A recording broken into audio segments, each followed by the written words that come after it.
semana eu estava lendo, né, um livro, se chama Teologia Sistemática, sobre o Espírito Santo. Eles, só assim nessa teologia sistemática, são mais de 10, 15 páginas, né? Mas assim, não tem uma... Eu falo que não existe uma conclusão, né, na questão do texto do Espírito Santo. Mas a Bíblia, quem pode receber, só para a gente se lembrar alguma coisinha, quem pode receber o Espírito Santo? Quem aceita Jesus. A Bíblia fala que o mundo não pode receber, João, né? Porque eles não o conheceram. Então o Espírito Santo, ele não vai ser recebido e nem entendido lá fora pelo mundo. E nesse sentido, eu me lembro, eu estava ainda na faculdade de jornalismo, eu dei uma Bíblia para um cara, ele fazia acho que advocacia, alguma coisa assim. E depois de uns 15 dias ele me devolveu a Bíblia. Ele falou assim para mim, esse negócio é de louco, né? Eu falei, não, mas precisa pedir a sabedoria do Espírito Santo. Então o Espírito Santo, ele leva-nos a ter uma comunhão, né? Através dele com Deus. Então a comunhão só se dá através do Espírito Santo com Deus. Então essa sensação de você fazer parte das coisas de Deus, de você ser impulsionado, né? De você ser elevado, a Deus é o Espírito Santo, né? Que trabalha nossa comunhão. E nesse sentido, né? A função do Espírito Santo, como nós vimos, Jesus disse, eu vou, mas vou deixar o meu Consolador, né? Então esse é o Espírito que consola, que cuida, que anima, e é o próprio Deus dentro do sistema da Terra que nós estamos vivendo hoje, que é o Espírito Santo cuidando de nós, né? Que nos concede toda a plenitude, todo o gozo, toda a alegria, né? de vivermos aqui nessa terra com Ele. Sem o Espírito Santo, a gente realmente não teríamos como sobreviver, né? Nesse mundo espiritual que nós estamos falando. Então essa função dele, nós já falamos semana passada, só estamos dando uma pincelada, né? Que é a função, acho que na sua postilhinha que eu te dei aí, né? É a função dele, né? No Velho Testamento, só lembrando que o Espírito Santo estava onde também? Na criação, vocês se lembram que eu falei isso? Né? Mas ele equipou os crentes ou os profetas para o trabalho. Vocês se lembram de alguma coisa que o Espírito Santo trabalhou no Velho Testamento? Sansão, né? A Bíblia diz que vinha sobre ele quem? O Espírito Santo, né? E ele então criava energia, criava força. Os profetas também, né? Todos, veio sobre ele o Espírito Santo. Então toda essa manifestação do Espírito Santo já estava no Velho Testamento, não de uma forma que a gente tem esse conhecimento. Então o Espírito Santo também equipava também no Velho Testamento. Inspirou os profetas e ele produziu uma vida moral. Quer ver? Salmo 51,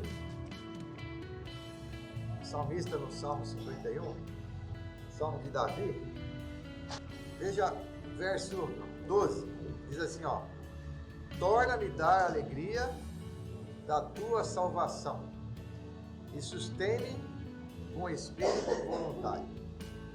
Quem é que levou Davi a entender que ele tinha cometido esse pecado? Ele diz aqui, quer ver?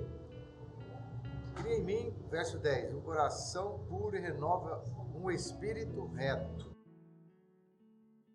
Agora, o verso 11. Não me lances fora da tua presença e não retires de mim o teu Espírito Santo. Então, Davi, ele tem já essa ideia do Espírito Santo no Velho Testamento. E ele entende que o pecado afasta o homem de Deus e afasta o Espírito Santo e a comunhão. Pois no Salmo 139, olha aí, você percebe que Davi ele coloca o Espírito Santo juntamente na moralidade, mas juntamente com Deus, né? Como é que eu vou sair da face de Deus? Como é que eu vou fugir do Espírito Santo? O Espírito Santo prediz a vinda do Messias, não é? E ele também tem alguns nomes que ele é chamado. Como o Deus é chamado por alguns nomes, vocês se lembram de alguns nomes que o Espírito Santo é chamado? Espírito Santo. Você se lembra de algum nome que o Espírito Santo é chamado? Espírito de Deus, Consolador, Espírito de Deus, Consolador, Santo Espírito, o Espírito do Senhor. Jesus é Deus? Então ele é chamado de Espírito de Cristo, né? Então o Espírito Santo também ele é chamado de Espírito de Deus, mas também Espírito de Cristo. E a palavrinha no grego é Paracletos, né? Também é Espírito Santo, que significa, ele tem alguns símbolos. Vamos lá, agora me ajuda aí. Quais são os símbolos do Espírito Santo? pomba, A pomba, que mais? fogo, O fogo. A água não. Tem mais alguma? Ó. O sopro, o vento, a pomba, o fogo, né? E o dedo de Deus. O Espírito Santo também é chamado de dedo de Deus, né? Bom, eu falei que o Espírito Santo não é uma força. Vamos lá, vocês têm que... Vamos ver se vocês aprenderam a lição. Por que ele não é uma força, Eliseu? Porque ele é uma pessoa. E uma pessoa sente o quê? Sentimentos, alegrias, né? Quem pode achar em João 14, 17, bem rapidinho. Então, esse Espírito da verdade, que o mundo não pode conhecer. O mundo então não conhece, né, o Espírito Santo da verdade. Quando Jesus se apresentou aqui com os apóstolos, Jesus se aparece aos 12 e a incredulidade de Tomé. 22, verso 19. Chegando, pois, à tarde daquele dia, primeiro da semana, e cerrado as portas, onde os discípulos, com medo dos judeus, se tinham ajuntado, Jesus chegou-se, pôs no meio deles e disse: Paz seja convosco. Então, João 20, agora estou no 20. Então Jesus entrou no meio deles com as portas cerradas. Então, corpo ressurreto, né? E dizendo isso, mostrou-lhes as mãos e o lado, de sorte que os discípulos se alegraram vendo o Senhor. No verso 21, e disse-lhe, pois, o Senhor, outra vez, Pai seja convosco. Assim como o Pai me enviou, também eu vos envio. Agora veja que interessante esse no verso 22. E havendo dito isso, o que Jesus fez? Assoprou sobre eles e disse: recebei o Espírito Santo. É um texto difícil de interpretação, né? Porque o Espírito Santo, ele entra lá em Atos capítulo 2. Agora, por esse versículo aqui, a gente conhece um cara que foi muito famoso, chamado Benny Hinn, e ele usava esse versículo para soprar o Espírito Santo sobre as pessoas. Entra na internet lá, você vai ver, né? Benny Hinn. Então ele pegava o microfone e pum! Receba o Espírito Santo. E as pessoas faziam o quê? Caía para trás. Depois eles começaram a jogar o paletó, né? Mas esse sopro do Espírito Santo, a igreja inteira caía. Então assim, é verdade. Então esse ato aconteceu alguns anos atrás, espalhou pelo mundo, espalhou pelo Brasil e as igrejas praticavam isso, né? Então, só que depois ele diz que é uma coisa emocional e assim, há todo um contexto de música, né, de preparação, e a gente também pode confundir isso no culto público também, não é? Às vezes você vem aqui e você fala, nossa, às vezes o Espírito Santo me falou hoje, porque você ouviu uma melhor música, porque você, que nem o pessoal veio cantar aqui naquele dia do coral, né? Aí o pessoal, nossa, que música, que vitalidade, o Espírito Santo falou, não sei. Às vezes é só emocional, né? Então, muitas coisas são levadas por emocional e a gente puxa dizendo que é o Espírito Santo. Porque o Espírito Santo, ele faz uma coisa, que ele convence o homem do pecado e do juízo. Então, se toda aquela situação do Benin não mudava ninguém, era apenas método espiritual, emocional. Mas dá uma olhadinha para vocês entenderem o que eu estou dizendo, que é o versículo seguinte. Olha lá, João capítulo 20, verso 22. E havendo dito isso, soprou-lhe sobre ele e disse: recebei o Espírito Santo. Acabou por aí? Não. Olha o que diz: aqueles a quem perdoardes os seus pecados lhes serão perdoados, e aqueles a quem retiverdes serão retidos. Então Jesus já vem e emenda. Você quer o Espírito Santo? Perdoa o pecado. Perdoa o mal que já fizeram para você. Não é assim que termina a oração do Pai Nosso? Então, o Espírito Santo, ele está ligado na vida moral nossa, na questão de arrependimento, de vida com Deus. Então, eu posso ter eu me lembro de uma moça que ela foi procurou lá, depois falar mais com o pastor Marcílio, ainda quando estava na Central. E ela disse: pastor, é maravilhoso, eu venho aqui domingo, eu canto, levanto a mão, e Deus fala tanto comigo, né? Mas chega na segunda-feira, eu não consigo deixar de ir no motel com meu namorado, né? Então, ela estava tendo apenas um encontro, o quê? Emocional. Nada espiritualmente mudou na vida dela. O Espírito Santo, na verdade, não habitava na vida dela, porque o Espírito Santo leva ao arrependimento, né?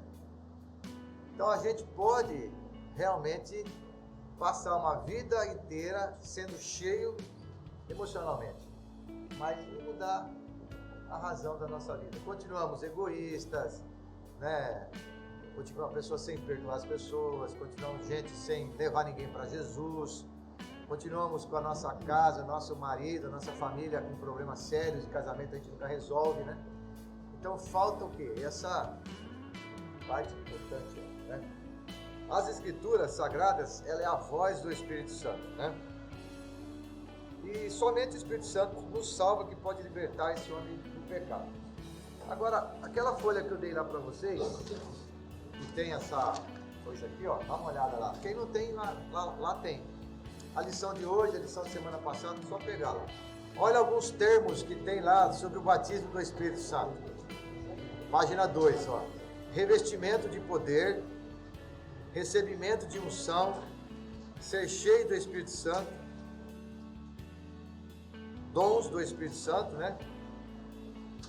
E só não podemos vincular batismo no Espírito Santo com dons de línguas, que a gente também vai falar lá na frente, né? Porque não faz parte da lição hoje, né? Então o batismo é ter o poder, ter unção, ter dons e ser cheio do Espírito Santo. Então como é que você é batizado no Espírito Santo? Efésios capítulo 1, versículo 13. Depois de você receber a palavra da verdade, fostes selados com o Santo Espírito, ou o Espírito Santo da promessa. Então a palavra está ligada com o batismo do Espírito Santo. Quem é a palavra? É Jesus. Você ouviu a mensagem da cruz, entendeu, você foi selado com o Espírito da promessa. Só para você pensar, né? Se o batismo no Espírito Santo, como muitas pessoas ensinam, fosse falar em línguas, o mudo jamais teria o batismo do Espírito Santo. Então, esse Deus seria injusto com o mudo, né? Porque ele não pode falar em línguas. Então, a gente tem que desvincular essas coisas. Língua estranha é dom. Talvez você possa até fazer uma pergunta para mim: pastor, mas uma pessoa pode ter dom de línguas e pode ter dom de cura e ser um crente carnal? Pode, porque não está vinculado a santidade com o dom. né? Por exemplo, Caio Fábio.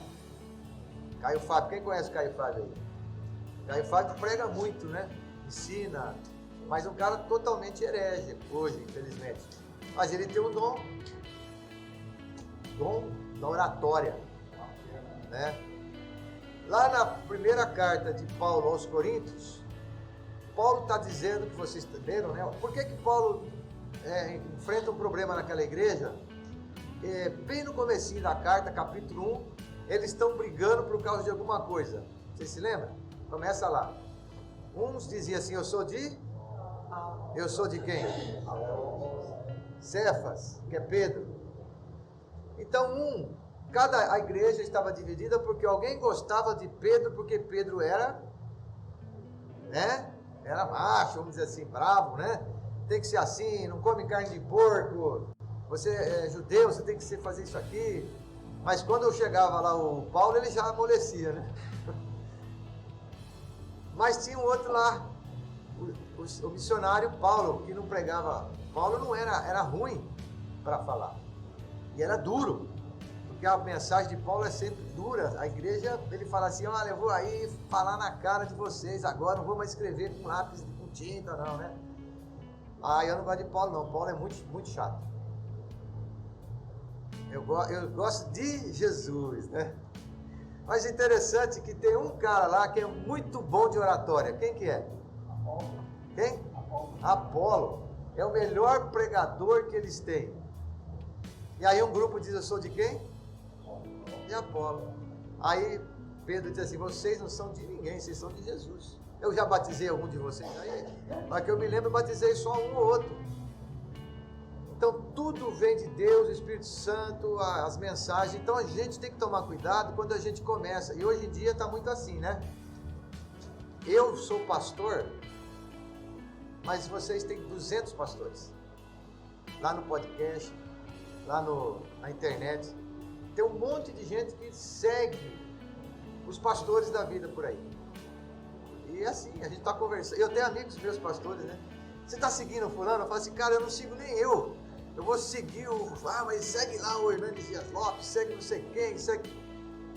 Eu não acho que seja errado, mas a gente tem que tomar cuidado, que nós temos que seguir que é Jesus, né? A gente pode ver a mensagem e tal, mas vamos fazer dessas pessoas os nossos líderes, né? Bom,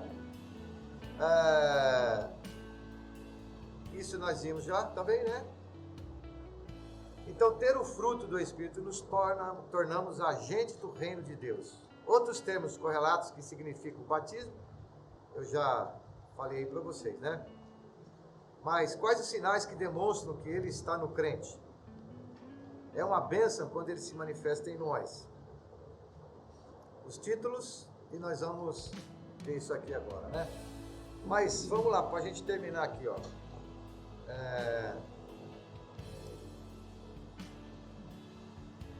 O Espírito Santo nos integra na obra de Deus. Ele nos corrige e nos capacita. E ele nos dá o fruto do Espírito Santo. Então, quem tem o Espírito Santo, tem o quê? O fruto do Espírito Santo. Vamos abrir em Gálatas? Paulo era muito inteligente, né? Capaz, falava vários idiomas. E uma das coisas interessantes que, enquanto vocês estão abrindo Gálatas capítulo 5, Paulo está indo pregar, e então ele vê várias imagens, né, de vários deuses, e está uma escrito lá, ao Deus desconhecido. E aí dali ele começa a fazer uma ponte para a pregação. Está vendo? Ao Deus desconhecido, está aqui. Esse aqui é o Deus que vocês não conhecem.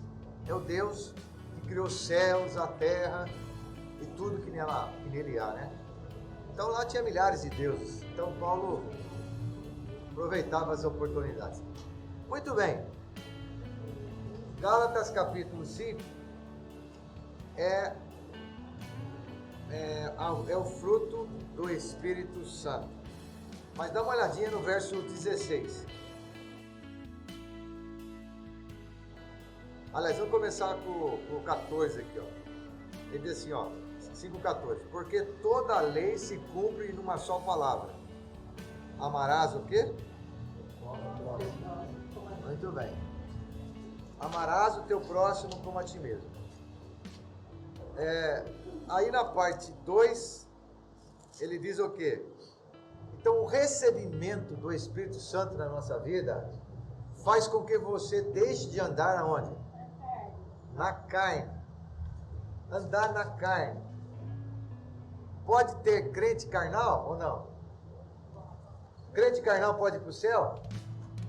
Sim ou não? Sim ou não? Sim. Hã? Todos somos carnais, né? Somos espirituais, obras da carne. Então todos nós continuamos na carne, não é? Só que a carnalidade humana na questão de pecado é que é o problema. Aí Paulo vai dizer aqui, olha, então, porque a carne cobiça contra o espírito e o espírito contra a carne. E esses se opõem um ao outro para que não façais o que vocês querem. Então, o Espírito Santo, você recebeu o Espírito Santo, sim ou não? Sim. Agora, mas você continua sendo carnal? Sim. A sua carne quer o quê? Sua carne quer outras coisas, né? Quer passear, quer dormir, quer comer, quer às vezes xingar, quer ficar com raiva. Essa é a carne. E o Espírito diz o quê? Paz, longanimidade, vai para Deus, você tem... Então assim, há uma dualidade, né? Uma briga entre nós mesmos, pessoalmente falando. Há uma briga nessa situação. E um se opõe contra o outro. Mas se sois guiados, agora começa o problema. O batismo do Espírito Santo. Se sois guiados pelo Espírito, você não está debaixo do quê? Da lei da carne, né? Ou da lei lá do Velho Testamento, que está dizendo que você vai para o inferno se você desobedeceu à lei de Deus, né? Porque as obras da carne, agora ele vai colocar aqui essas obras da carne, são quais? Prostituição, impureza, lascívia, idolatria, feitiçaria, inimizades, porfias, emulações, iras, pelejas, dissensões, heresias, invejas, homicídios, bebedices, glutenarias e coisas semelhantes a esta acerca das quais vos declaro, como já disse antes, os que cometem estas coisas. O que diz o texto aí? Então esse tipo de carnalidade, que não o Espírito Santo entrou para arrastar você ou a pessoa desse mundo, esse está no inferno. Não tem como ser tirado. Porque ele não tem o Espírito de Deus. Pastor, esses seriam os pecados que levam à morte? Não. Todos os pecados levam à morte, né? É uma morte, uma morte. Todos os pecados levam à morte. Se alguém quiser colocar um peso aqui, me ajuda, né? Então, todos os pecados levam à morte. Agora, um monte de gente já cometeu esse tipo de pecado aqui. Mas foi liberto através do quê? Do Espírito Santo na vida, através de Cristo. Mas o pecado que leva à morte, já que vocês perguntaram, qual que é? E qual é a blasfêmia contra o Espírito Santo? Também não pode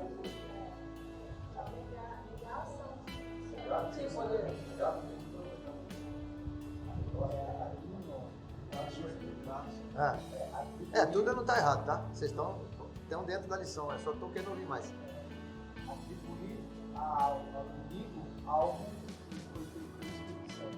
Isso é o contexto lá no capítulo 12. Agora, seria mais ou menos o que vocês falaram, né? É vocês saberem que o Espírito Santo salva, que ele entra na sua vida e você nega essa obra na sua vida, né? Não aceita. Então, mais ou menos seria não aceitar Cristo como seu Salvador, né? Se a gente pudesse dar uma resumida assim. Então você negou a entrada do Espírito Santo na sua vida, não tem como você entrar no céu, né? Agora, o contexto lá, ele tem essa ideia realmente aí. Mas de uma forma geral, o único pecado que não tem perdão Não é o pecado da adultério, que nem a congregação faz, né? Tira a pessoa da liderança, exclui da igreja. Você adulterou, você não pode mais ser salvo. Mas o perdão resgata tudo, né? Agora, a obra, se você não tem o Espírito Santo de Deus, você negou essa situação, você não tem como entrar no céu. E nós podemos negar isso. Agora eu vou mexer com alguém, com alguns de vocês que estão aqui, não é? Como? Quando a gente não quer ser membro da igreja, não quer se batizar, né? Por quê? Não quer fazer parte do reino de Deus, né? Então eu estou negando essa eficácia do Espírito Santo. Eu posso gostar da igreja, eu posso gostar de Deus, mas se você não toma posição, essa posição é aquela que te liberta do mundo das trevas. Porque é o corpo de Cristo. Né? Você passa a fazer parte do reino. Então eu estou tomando uma posição ao lado do Espírito Santo. Vem, Espírito Santo, habita em mim. Pronto, você não negou o Espírito Santo, né? Vamos lá, então, todas essas coisas que estão aqui, ó, semelhantes a essas, declaram no reino de Cristo, ou de Deus, né? Mas o fruto do Espírito Santo. Aí ele fala, vamos lá, quem pode ler esse pedacinho para mim? Suas paixões e concupiscências, né? A concupiscência, o que é? Desejos fortes. Então eu meia carne deseja, mas eu crucifiquei a carne. Ai! Essa semana eu recebi uma visita lá em casa, né? Jantou com um casal lá. Aí ele me falou uma coisa que a minha mulher sempre falou, só que eu esqueci de falar com ela. Aí ele falou uma coisa assim pra mim. Minha mulher falava assim, olha, esse homem tem cheiro de cigarro. Batizou na igreja, tá aqui, mas eu gosto desse homem, esse homem cheira cigarro puro. Fala, o que é isso, Berenice, né? E ela nunca tem razão.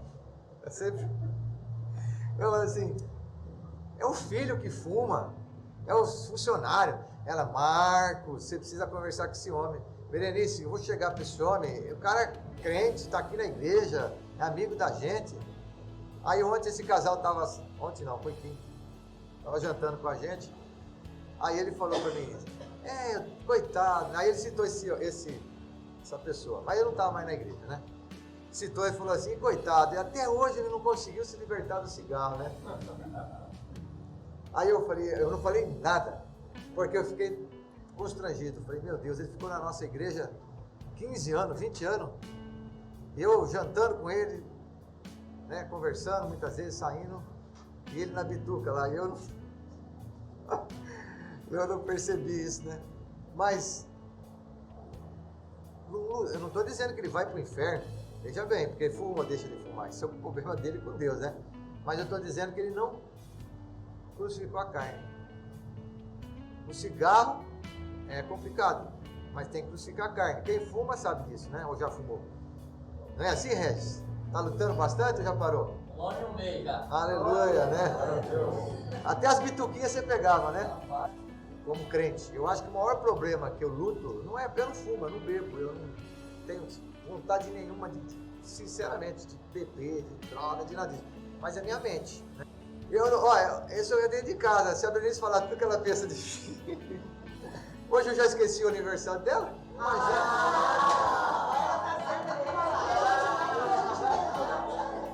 Não, eu lembrei porque eu escutava dentro da sala, alguém falou assim, parabéns, Berenice. Né? Meu aniversário é hoje, não foi ontem. Eu coloquei aqui, ó, uma ordem para vocês entenderem aí.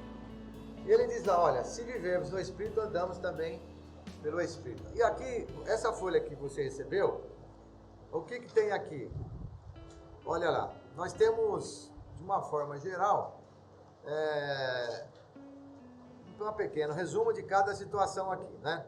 O amor, que é a caridade, amor de Deus, as pessoas e o trabalho de Deus. As pessoas de uma vida ativa vivem para as outras. Então, o amor é esse sentimento de você renunciar.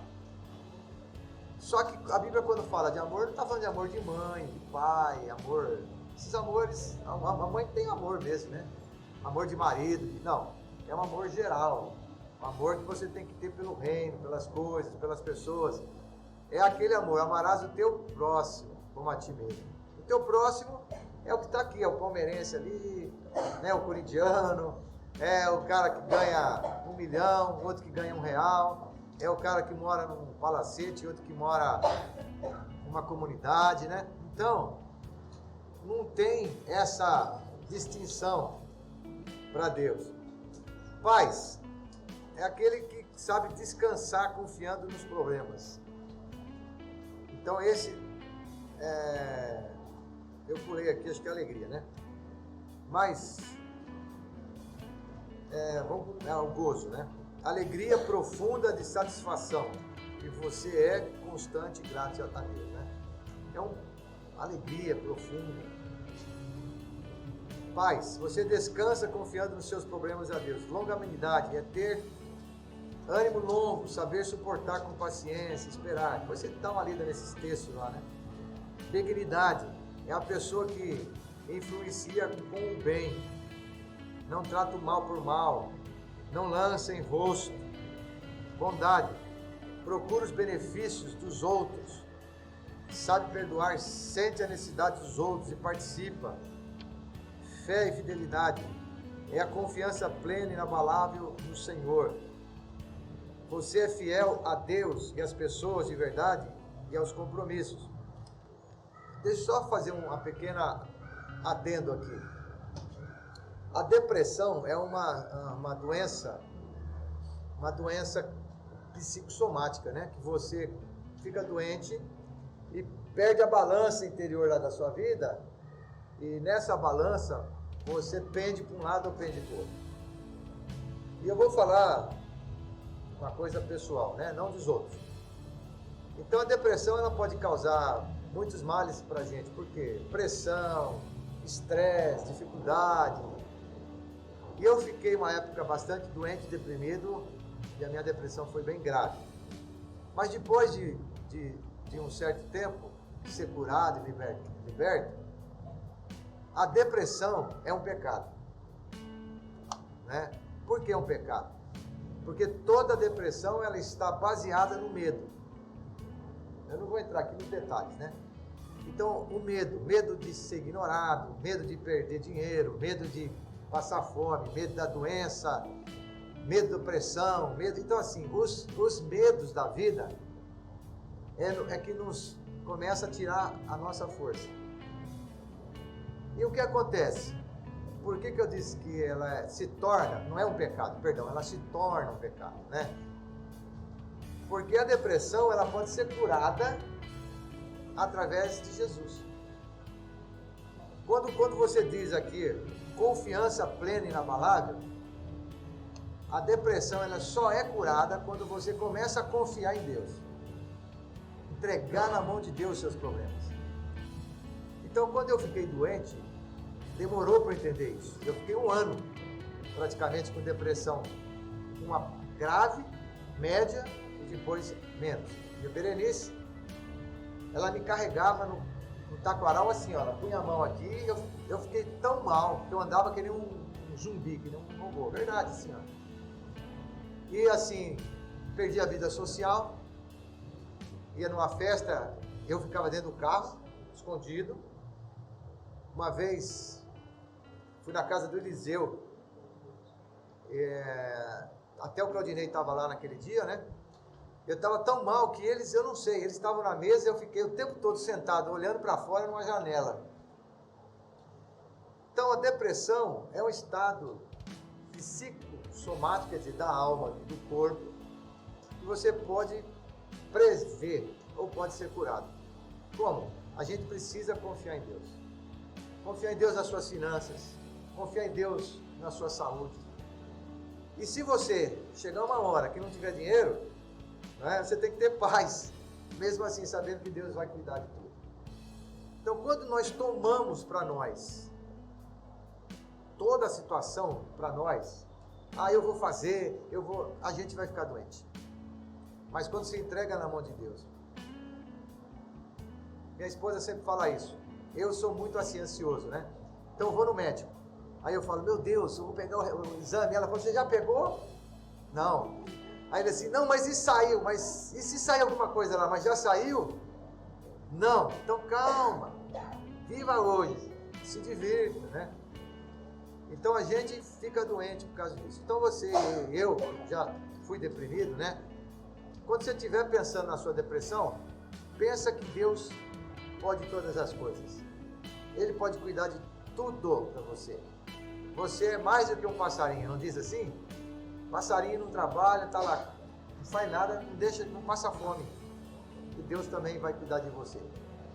Então você tem que confiar nisso, né? Mansidão, a pessoa calma, sem ira, não guarda mágoa, rancor, ódio, né? Não retribui o mal com o mal. Então vamos lá para terminar, tá? Esperança, temperança, domínio próprio. É a pessoa controlada, equilibrada, madura. Bom, essas são as coisas. Aqui atrás eu coloquei uma coisa para vocês entenderem um pouquinho, que não vai dar para a gente falar isso hoje, né? O fruto do Espírito Santo, eu dividi em 2 quadrinhos, sobre dom, sobre fruto, que a gente vai falar um pouquinho semana que vem, né? Mas vamos terminar lá agora. Vamos lá. Pastor, Sônia. Deixa eu fazer uma pergunta. Onde está escrito na Bíblia que o Espírito Santo é parecido com o Espírito? Onde está escrito? Boa pergunta. Eu não sei. Eu não sei exatamente onde está agora, mas pode procurar. Quando ele escreve. Mas aí é quando ele está falando com o rei da Mene, tekel, né? Mas tem lá em Êxodo mesmo, mas eu não sei onde está. Mas se alguém achar aí no celular, pode. Realmente. Vamos lá. Sônia, como exercitar o domínio próprio através do Espírito Santo? Olha, boa pergunta, para a gente terminar. Vocês vão sair, vocês têm que passar lá embaixo, aqui no banheiro, para começar o culto. O Joel falou sobre Paulo. Vocês pesquisam se Paulo era temperante ou não. Semana que vem. Nem Pedro. Pedro chegou. Paulo brigou com o Barnabé, saíram quase né? Quando você briga, você buscar. Mas tá certo. Gente, mas pesquisa lá, tá bom? Vamos lá tomar um café, vamos pro banheiro. Depois vocês vão falar. Semana que vem.